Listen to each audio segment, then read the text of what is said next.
fiction, science fiction, horror, fantasy, crime, LGBT, thriller. You have now entered the House of Mystery with your hosts, Eric Shapiro, David North Martino,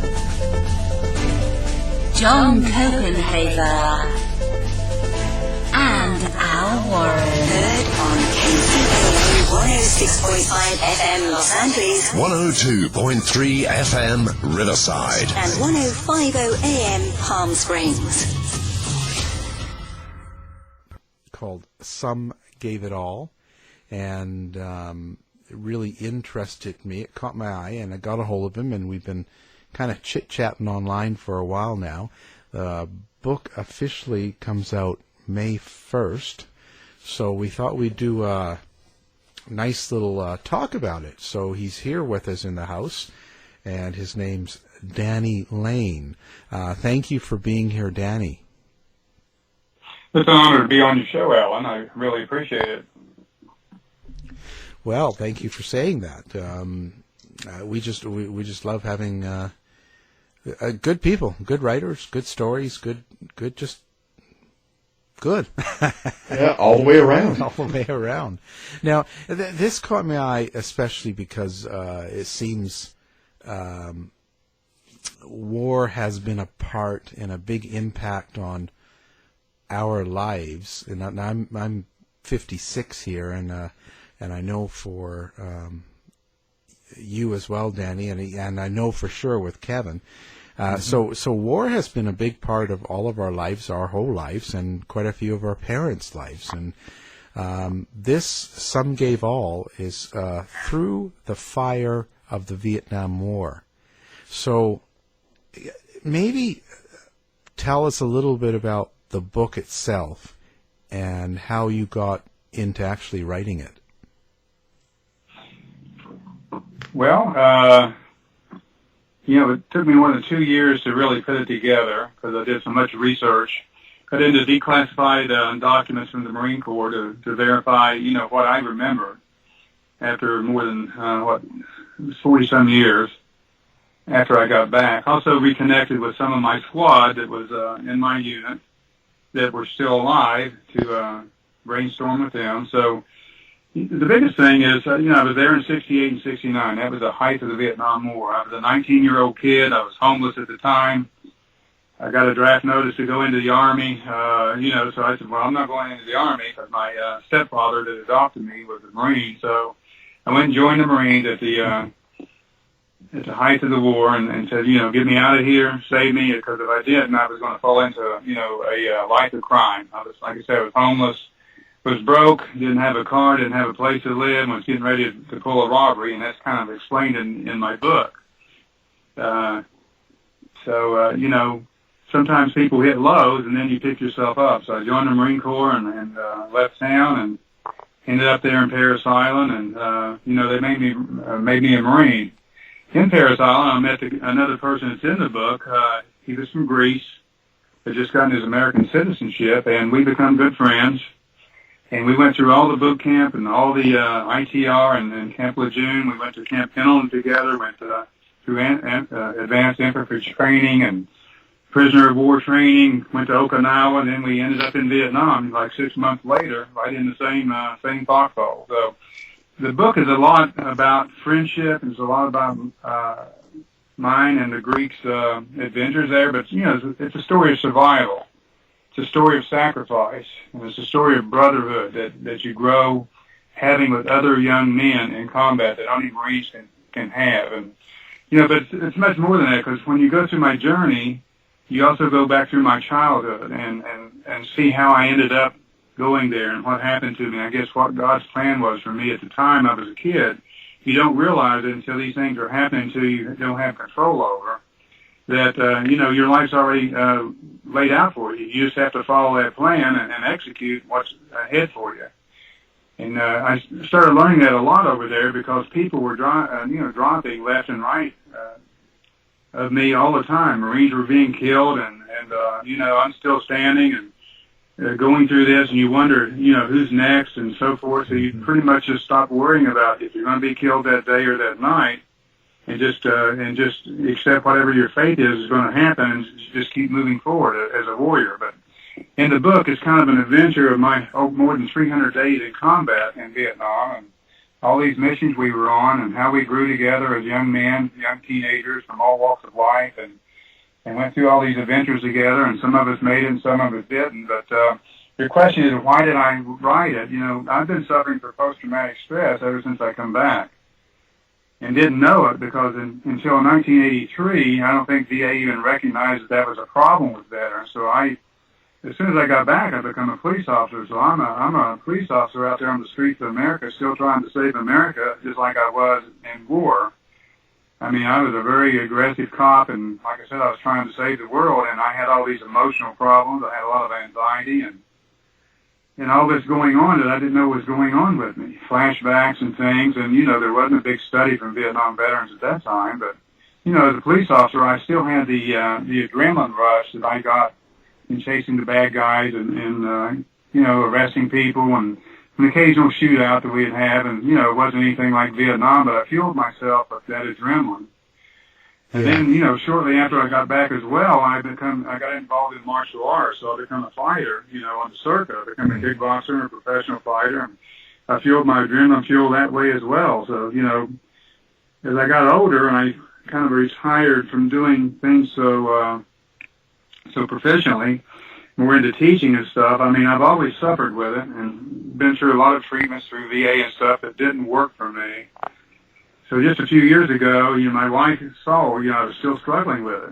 And she said, look, you got to write out your story because your story can help other people, maybe help them get through it. But you have to write out your story because everybody needs to know your story. So I kind of started writing it, and I met one of my students that's in my martial arts program. He's a writer, a very accomplished writer, Mark Bowser. And he had a contract with Made for Success Publishing there in Seattle through Brian Heathman, who's a very great publisher. Yeah. And so he passed my story by Brian, and Brian said, "Look, I'll sign you to a contract. I want to know your story." So that's how all this started. Do you find it really difficult to how do I say this? So when you came back from the war and you became a police officer, were you still trying to fill that some sort of need or some sort of void that you never were able to do? Is that sort of what? Exactly. Yeah, and so how do you suggest people do that that are coming back from war now, it's really hard for me to say. I haven't been, so I'm trying to figure out what needs to be done in the U.S. to help people. Yeah. To kind of preface the question, it sounds like when you came back, Danny, you almost were looking for outlets that were in that same genre that allowed you to still feel that sharpness, that adrenaline that you felt in combat. That's exactly right. I mean, I like I said, I got into martial arts, become a competitor, and I ended up meeting Chuck Norris in 1980, and I've been working out with Chuck since then during these movies and stuff. But I still fought on the circuit. I was fighting on the streets as a cop. In my pastime, I took a job as a bodyguard. I did high-profile bodyguarding in Manhattan against people that had hits on them from the mob. I considered being a mercenary overseas. I just couldn't get enough of the adrenaline, and you can never really produce. When you have a Marine company online and you have all your weapons going, you got artillery coming in, you got the jets coming in, and you go into a tree line, you fight these guys hand to hand. I mean, you can't duplicate that in any movie. You can't duplicate that in any situation.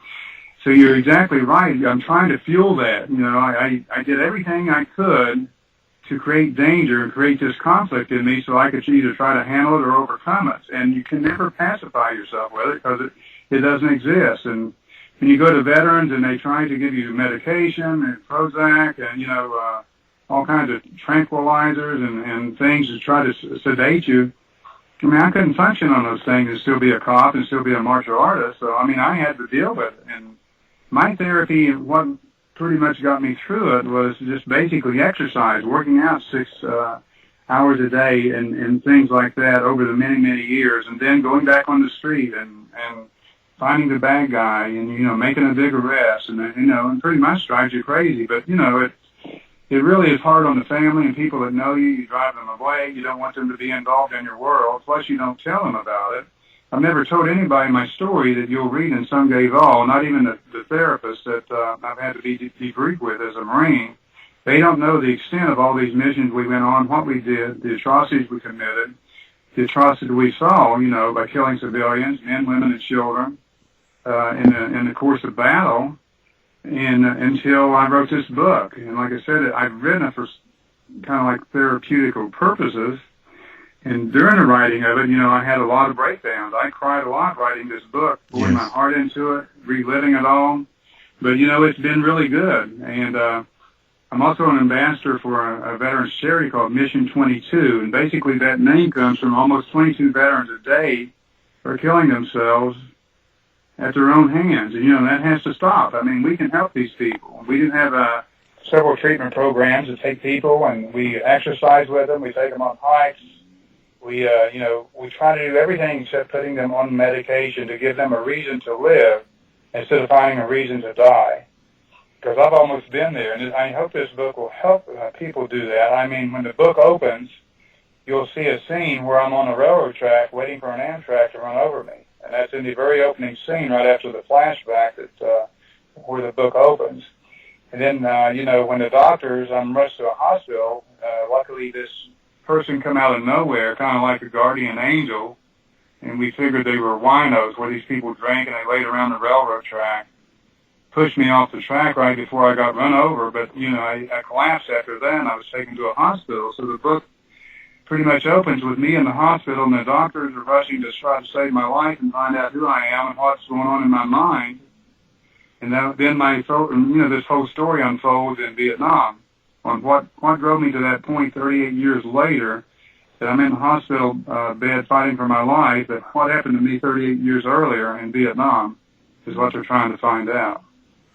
Well, to kind of circle back to Al's question, what would you suggest to those who don't have writing as an outlet, who do hold it all in? And because, I mean, like Al said in the beginning of the show, war has become such a large part of our lives. I mean, I can't remember a time when we weren't at war. Here's what I would suggest now that I look back on it, because I didn't handle it that way. My therapy was exercise, make you sleep 2 or 3 hours a day, get on the street doing something else, and I kind of suppressed my adrenaline and all my anxiety by having these high-risk occupations, you know, being a fighter, being a bodyguard, you know, being a cop. But now that I'm retired and looking back on it, and what we're doing now is a lot of exercise, change your diet, get off the prescription drugs, get people that love you, get people that understand your story, talk it out if you want to talk it out to people like me that's been there, understands, and knows what you're going through. Because some people, when they read the book, they can't imagine that people would go through what we went through. And that's just my story. You know, I mean, of course, I was a Marine, and we were in combat, and we were ground soldiers. I mean, we went in, we did search and destroys. We went into bunkers, and we killed people, hand to hand sometimes. You know, and to put a 19-year-old and 20-year-old through that, it almost seems, you know, cruel. But, you know, we were kids, and they transport you into these killing machines, and you're given the latitude to kill anything that moves. That's a lot of responsibility to put on kids and Marines. So when you come back and they want you to be a normal person, it's totally impossible, because, you know, they debrief you in San Diego for a few days, and you have to pass these tests psychologically, and then you're ready to go. But what I've done, you know, my wife loves me. You know, I put it in God's hands. I wasn't overly religious, but I've become more that way in recent years, because I've had to, you know, you have to ask for forgiveness for doing what you did.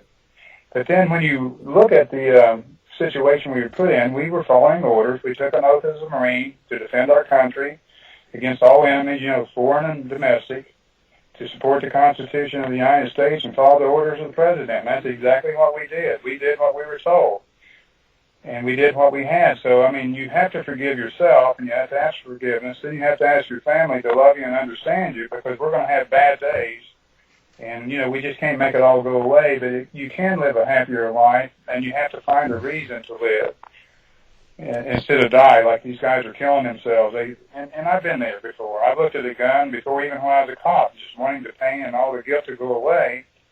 And, I decided against it because, I had children. I didn't want them to think that, your dad couldn't handle all this. Because everybody's always looked up to me as a Marine, a cop, a martial arts champion, and things like that, that nothing, could ever stop me. But they didn't know that I was fighting this battle inside me that was just devastating. It's the hardest thing I've ever done in my life.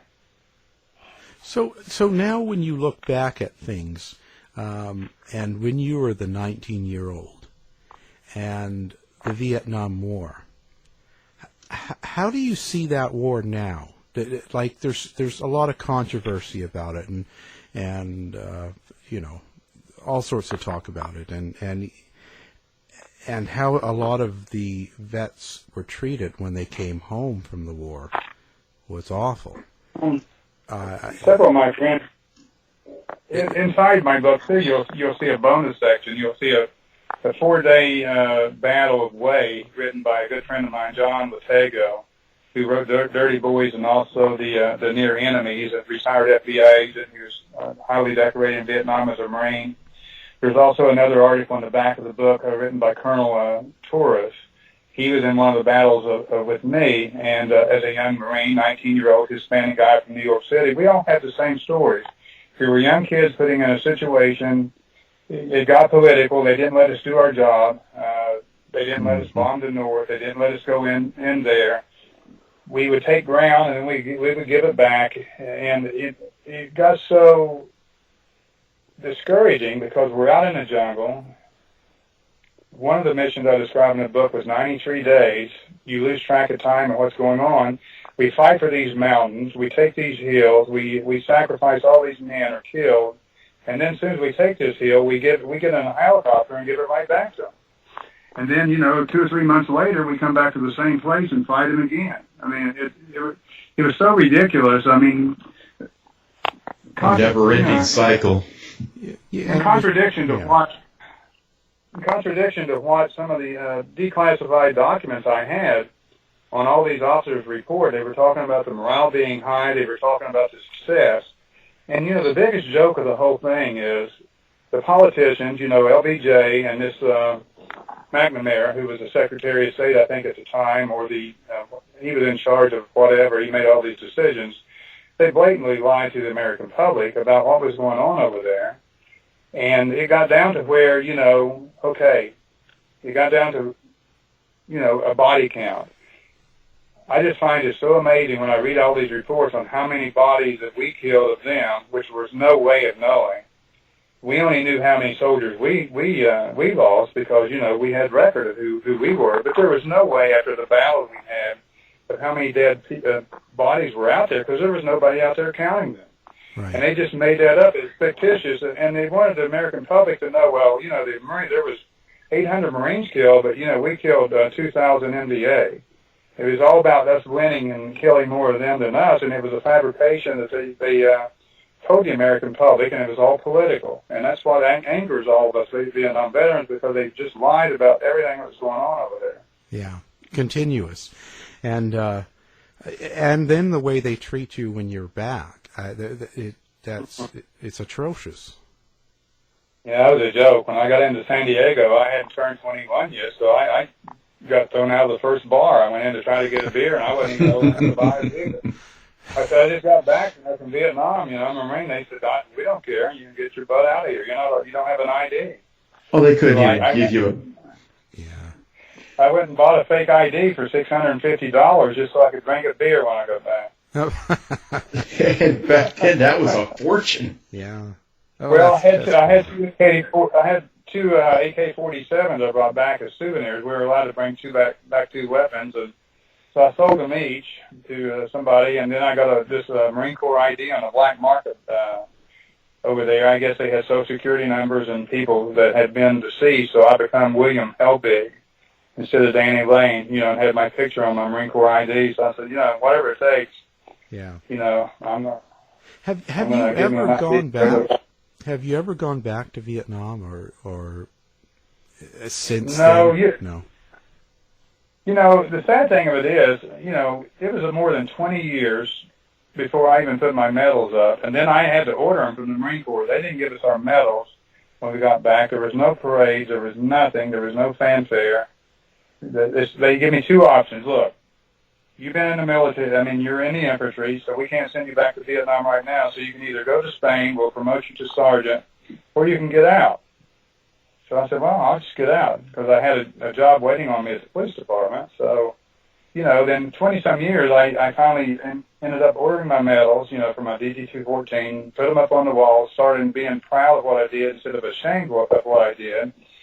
And, just now recently, people are starting to talk about Vietnam. There's some really great books come out, The Battle of Hue, and there's some other ones that's over there and talking about post-traumatic stress, and this series that they did on public broadcasting that was a very good mini-series. He did a really good job on that, but the public needs to know this stuff. We didn't lose any war. We just left and let them have it, let them have the country. Yeah. There's a lot of misinformation as usual.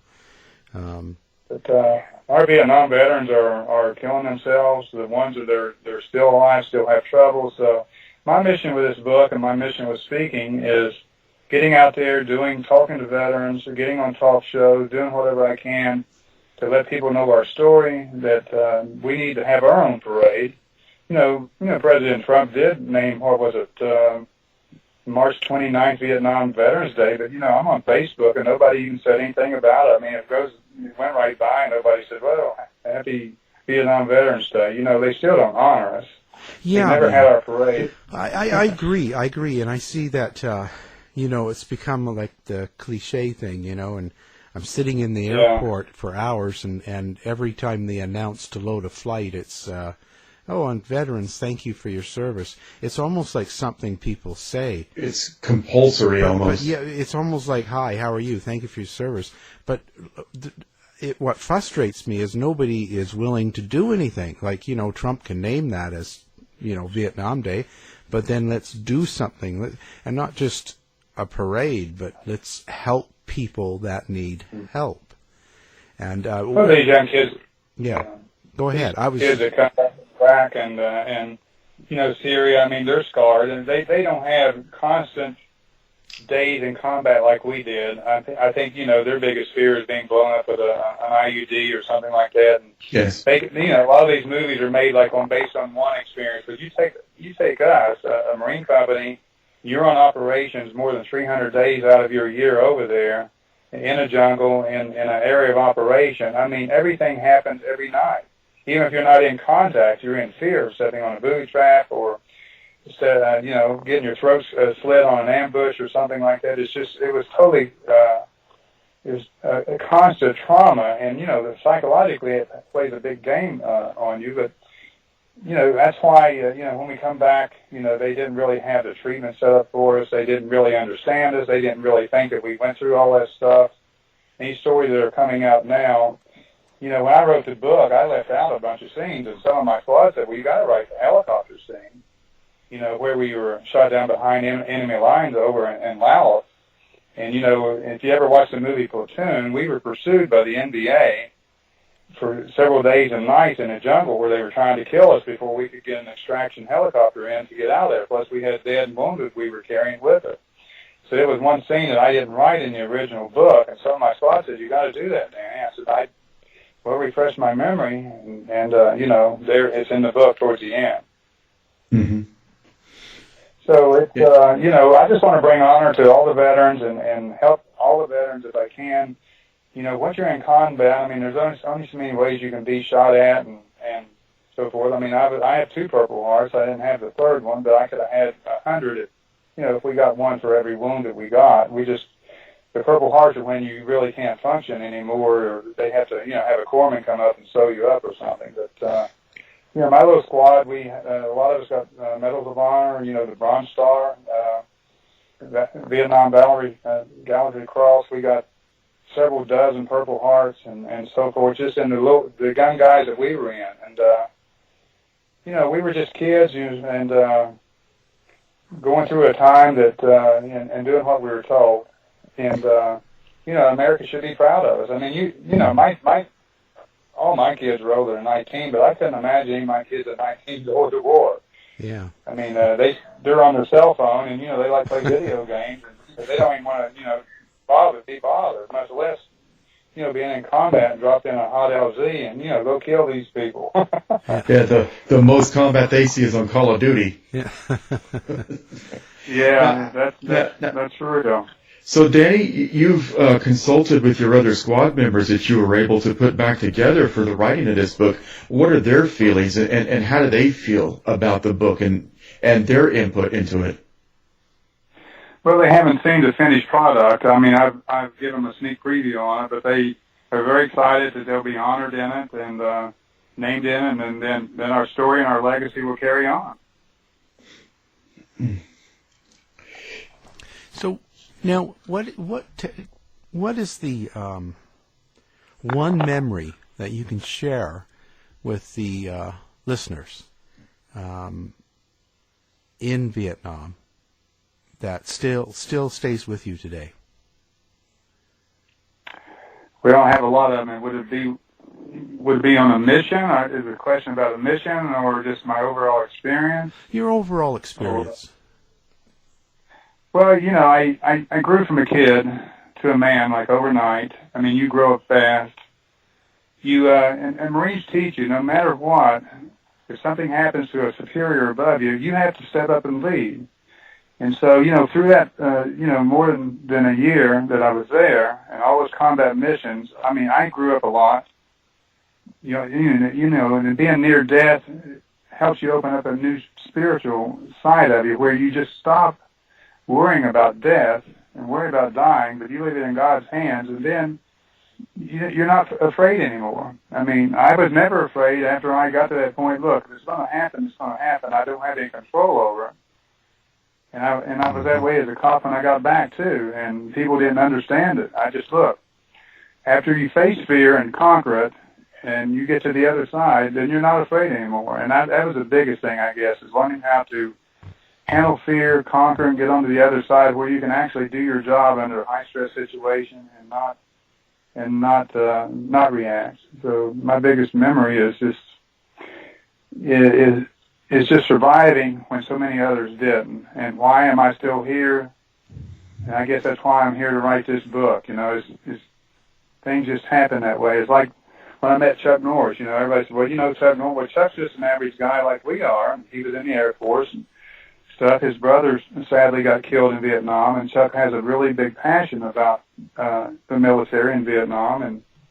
But through a series of events, we had mutual friends, and we were led together, and we've been together. I just saw him 2 weeks ago in Lexington, Kentucky, and we've been friends for 38 years, and I've known him before he was a big movie star. And, people cross people's paths, just like me and the Greek in this book, for a reason, and it's a journey we take together, and you just don't fight it, you just roll with it.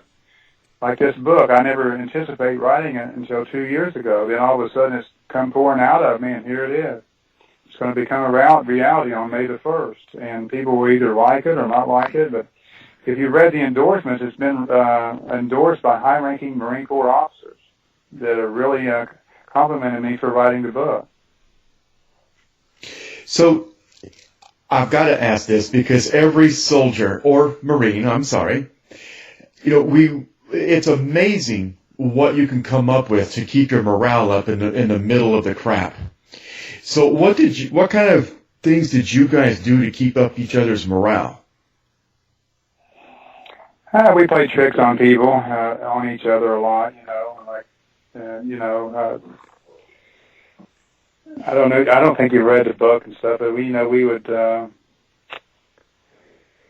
what would we do out there? I mean, just tease each other. We'd throw bayonets at each other, and see how close we come to each other's feet, and then we would, just make fun of each other any way we could. And every once in a while, somebody would get a package, from the world, which would be, have a little bit of liquor in it or some potato chips or something like that. So we would all go crazy over stuff like that. And, you get out there, you get pretty much delirious. I mean, two of my squad, wanted to go on R&R, and we were really battle weary, and you'll read about it in the book. So I said, you want to go on R&R, just, drop your pants off, throw a grenade out here, and, you'll get a little shrapnel on your butt, and go to Tokyo for a couple of weeks. So, they were fighting about who was going to throw the grenade, and they were convinced about, okay, we'll do that, but make sure, you throw it far enough out, because we don't want to get killed. And they kept arguing about who was going to throw the grenade, so I just pulled the pin, and I threw it out and said, you got 3 seconds to make a decision. So when the grenade blew up, blew debris all over them, but they didn't get any shrapnel to the point that they would be medevaced. And so, everybody thought we were being attacked, so they opened up, and, we had to call in that, everything was okay. But the next morning, I guess when I threw the grenade out, it landed behind a log, and it absorbed most of the blast. So, we laughed about that, but then, they didn't try it anymore after that. They thought I was crazy, but, I got tired of them saying, I'm sick of this stuff. I need to get out of here and stuff. And I said, well, drop your pants and I'll help you get out. I mean, as a soldier, I'm picturing it in my head. You got this ring of guys with their pants down, all pointing in a circle, and you're tossing a grenade in the middle. Yeah. I mean, to the average person, that's got to sound, insane, but it makes perfect sense. No, not when you're out there not knowing if that's your last day or not. We're getting hit every day, and we've been through some. They actually sent us over to Laos to stop the NBA, regulars coming down the Ho Chi Minh Trail, and so we're over there, and they've got 20,000 of them coming at us, and we got 100-something men on the mountain. And they overrun us and did us a job for about 3 or 4 days and nights. To the point we were almost out of ammunition. And sometimes these Marine Corps commanders that draw up these battle plans, they don't have any clue how they're going to turn out. They look good on paper, but they're going to execute them, but was not. So I had to question sometimes the people who drew up some of these great ideas. It sounds good. Let's go over here and drop, block all these people coming down from the north. And if you ever seen any video footage, you see how they come down. And, mm-hmm. In the trucks and under the cover of darkness, and then they come down thousands at a time. I mean, we were right there in the middle of them, trying to block them from coming into the south as a blocking force, and we were outgunned and outmanned and everything, and it was a suicide mission for us. Yeah. And like you said, after a while, you just don't fear death anymore. My father was in Vietnam, 67 and 68. And during the Tet Offensive, he was actually pinned down in an old French guard shack for 3 days. And every time he'd bring his head up, they would open fire on him. And finally, he just said, you know what? If it's going to happen, today's going to be the day. And he got up and walked out in the middle of rifle fire. Yeah. That's amazing. But now, all of these experiences, from Vietnam to your police work, to your martial arts, all of that has led you to a detective group, if I understand right. Do you do private investigations, or did you at some point? Yeah, I still do. I do high-profile private investigative cases. I've done over 200 murder cases as a PI in the last 38 years. Oh, wow. And I've been hired as an expert in a lot of cases, and I'm actually writing some memoirs on a lot of my top cases, murder mysteries and things like that you may be interested in down the line. But, yeah, I still do that. Like I say, I'm trying to retire, but every time the phone rings and somebody has a nice advanced retainer, I always change my mind. And I've trained my wife to be a PI. She's probably better than me now, just like I taught her how to shoot, and she's a better shot than me. So she and I work together. It's kind of like heart to heart. The old Robert Wagner and yes, we're the other dating ourselves now. Yeah, and then, we have our adventures.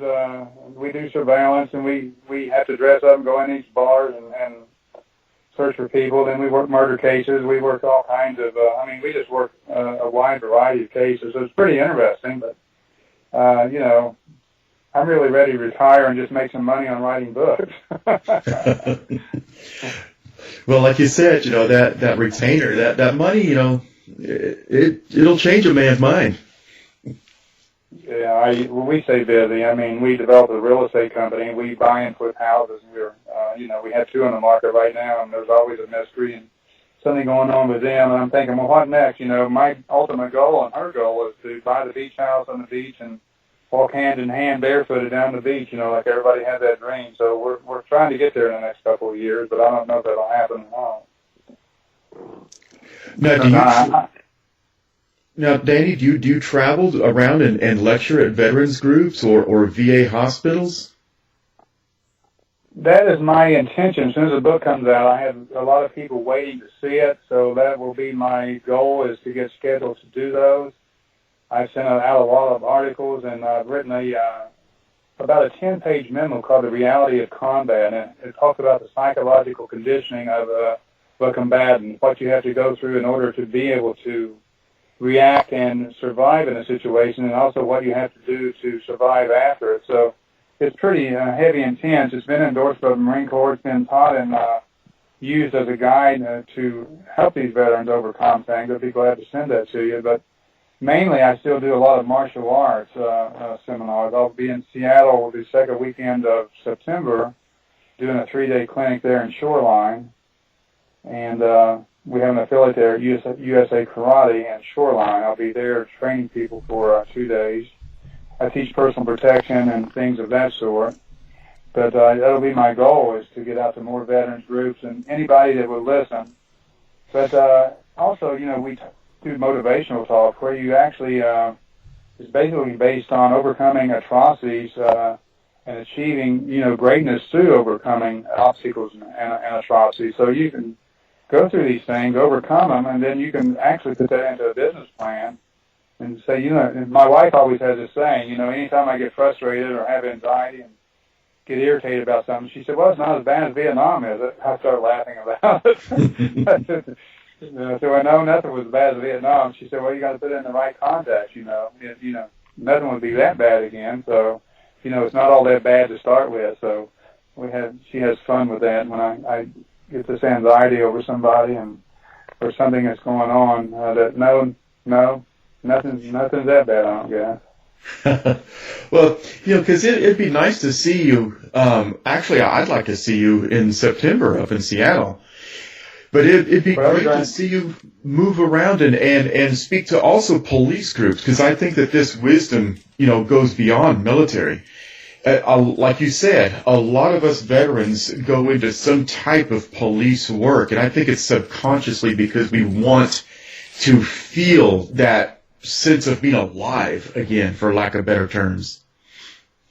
Yeah, I miss being in law enforcement very much. I left under duress. I worked a high-profile murder case as a detective, and it involved some corrupt cops inside my own department, which I tried to get indicted. But, I went to trial 3 times over a period of 6.5 years, and because of who I tried to take down inside our department, it destroyed my career.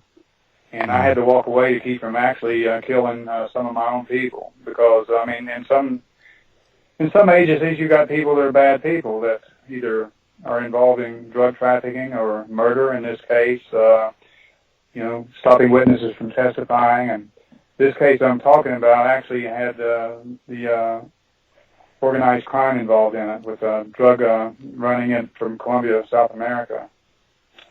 So I walked away to keep from killing somebody and going to prison for the rest of my life. I ended up walking away, turning in the badge, and I was with Chuck Norris at that time, and, was doing some movies with Chuck. I did Code of Silence in '85 in Chicago as a stuntman, and he was getting me more involved. So I had something to go to. I had the schools, I had some Chuck Norris schools.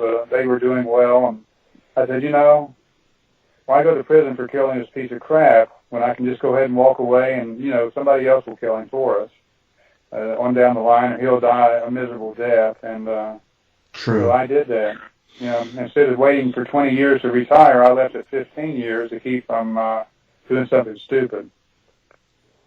So actually, it's one of the cases I'm writing now. One of the books I'm writing now is called 1523 Charleston. That's where this murder happened, where I walked in as a homicide detective and found this girl still breathing, but had been shot in the head to make it look like a suicide. So this whole case involves me figuring out how she got there, who killed her, or did she shoot herself, and who was responsible for it. So the whole book unravels this whole murder conspiracy involving organized crime and also dirty cops.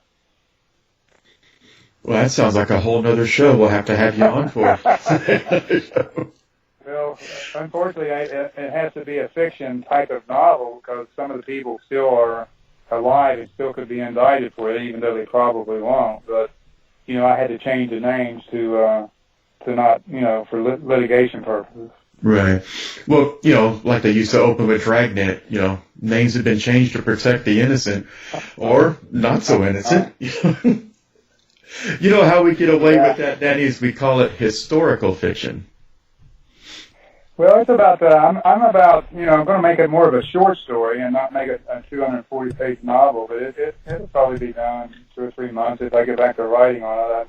I want to launch this book and go on a book signing tour a little bit with Barnes & Noble's already ordered 350 copies for the book for their stores, and of course it'll be an audio version, Kindle, and online at Amazon, Books A Million, Barnes & Noble. Plus, if they go to somegaveitall.com, there's a lot of information on there about the book and other Marine and missions that's on there, acts of valor, these other Marine missions and people that have shared their stories with me.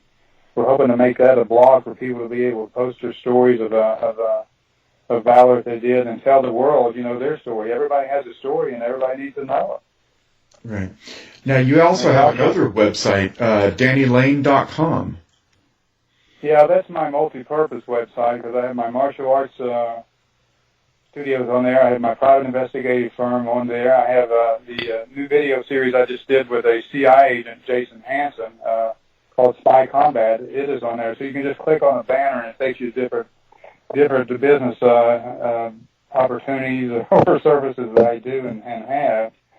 And Jason and I have developed a new program that's really for the general public, you know, where we teach, you know, active shooter stuff. We teach how to survive in any situation, being kidnapped, duct taped, or tied up, handcuffed, stuck in trunks of cars, and, you know, along with the basic self-defense. So the Spy Combat is he's been on Shark Tank, he's been on NBC News with Lester Holt, he's been on Dateline, we had our own show over on the Strip in Las Vegas at the Stratosphere for a while, where people would come up out of the audience and he'd show people how to survive, you know, these different types of attacks. So it's an up-and-coming way of self-defense for the general public. You don't have to be in great shape. You don't have to go to school.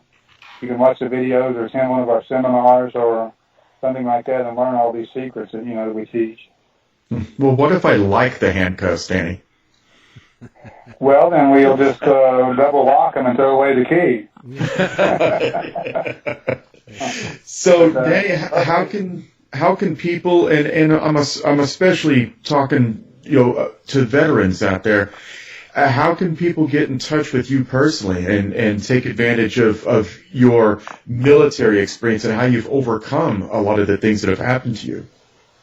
Well, through both of my websites, DannyLane.com and also somegaveitall.com, there are online forms where they can fill out and put their personal information. I get right back to them. Plus my phone number's on my Facebook page. I mean, it's very easy to get a hold of me. There's the only other if you Google me, it pulls up, you know, like thousands of different pages of data that people can get in touch with me very easily. And I have veterans that get a hold of me already and tell me their stories and tell me about their dreams and their nightmares. And, you know, I'm already, you know, talking to these people, and it's very gratifying that I can help them, and I'm trying to help them through some of their hard times because, you know, people that are even in their later years, they're not really that healthy and so forth, and they're still suffering. You know, I've been back 50 years this year.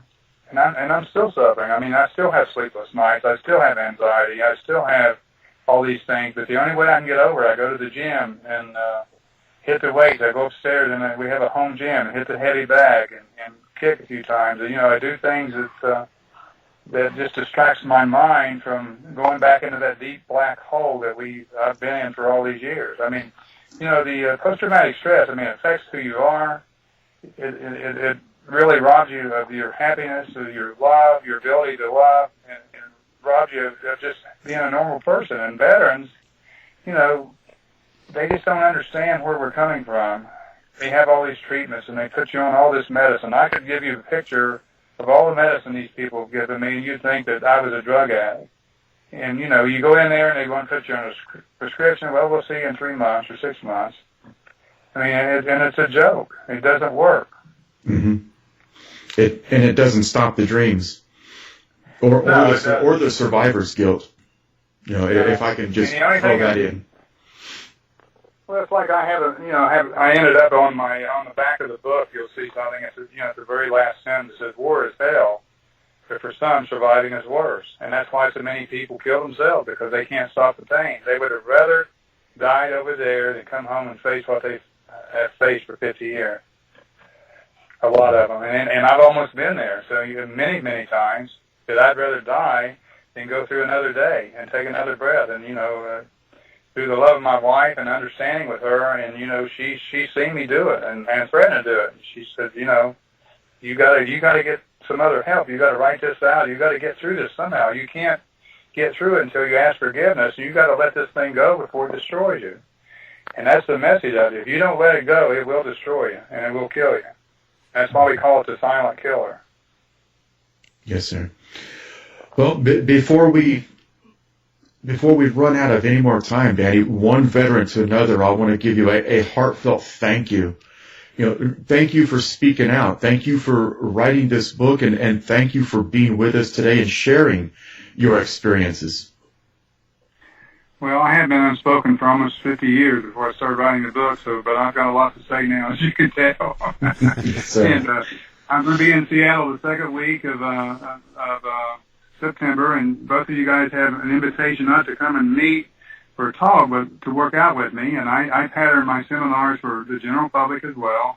And so, I'm challenging you guys to come up to Shoreline. I'll send you the address and work out with me either Friday or Saturday or both days, and learn something and share some time together and get to know each other. Yeah. Well, it's a good thing you're telling us in April. I got training to do then. I gotta get in shape for this. I haven't had a ring fight since '96. Well, we're not going to put on the gloves and fight, but it'll be realistic self-defense, and maybe I can duct tape you up and see if you can get out of it. Oh, now that I'd pay for.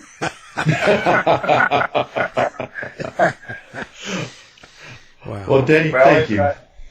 It's a date. I'm already booked to go out there, and then I'll send you the address and so forth. So I'd like for you to come, and if you want me to be back on the show, we're out there. Let me know so I can stay out an extra day or two and put that on my schedule. Absolutely. Yeah. To find out more about our show, guests, or to listen to past shows from our archive, please go to www.houseofmysteryradio.com. Show's over for now. Was it as good for you as it was for me? Well, good night. This has been a production of Something Weird Media. I'll be back.